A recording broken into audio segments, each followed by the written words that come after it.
se retrouve dans cette session pour la présentation du MVVM Cross. Donc la première partie de toutes les sessions que nous avons vues était surtout concentrée sur Xamarin Form.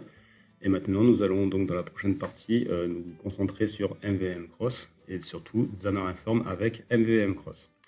Alors, le MVVM Cross, c'est un framework, c'est-à-dire c'est lui qui va vous proposer tous les ensembles d'outils qui vont vous permettre de réaliser des projets de manière plus rapide et de manière aussi plus ludique. Alors, le framework MVVM Cross, il est basé bien sûr sur un framework MVVM, mais son avantage, c'est qu'il est multiplateforme sur les appareils mobiles.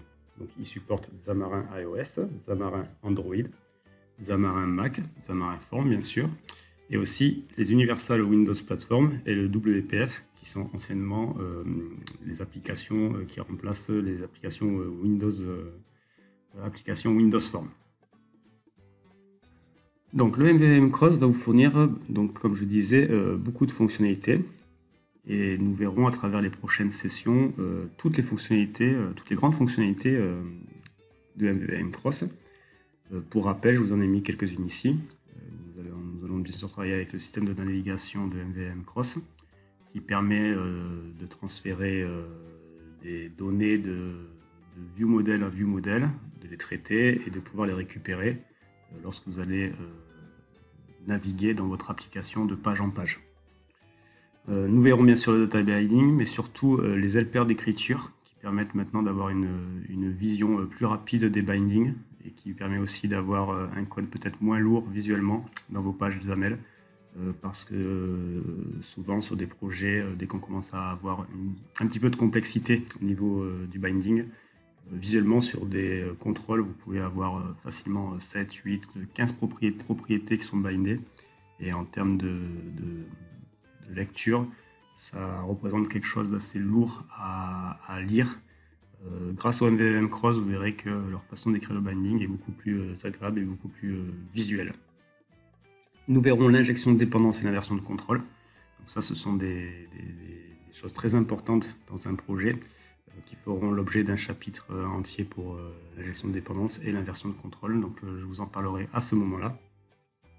Enfin, nous parlerons aussi des helpers pour l'écriture des tests, car aujourd'hui, dans des projets, souvent, les tests sont remisés, c'est-à-dire qu'on les pousse au dernier moment quand on a du temps.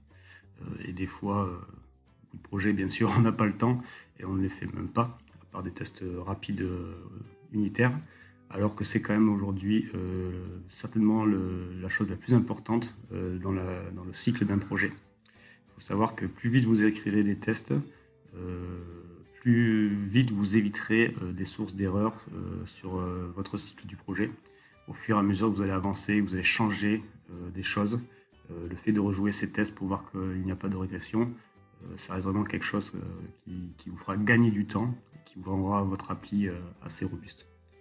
Et enfin, nous verrons les plugins MVVM Cross. Au fur et à mesure que MVVM Cross a évolué là, durant ces années, pas mal de gens ont créé des plugins qui permettent de refaire les choses que l'on a plus l'habitude de faire côté mobile. Comme par exemple, là, ici, je vous ai mis l'envoi d'email, l'accès aux connectivités, est-ce que j'ai du réseau ou pas, pour savoir si je travaille en mode déconnecté ou connecté.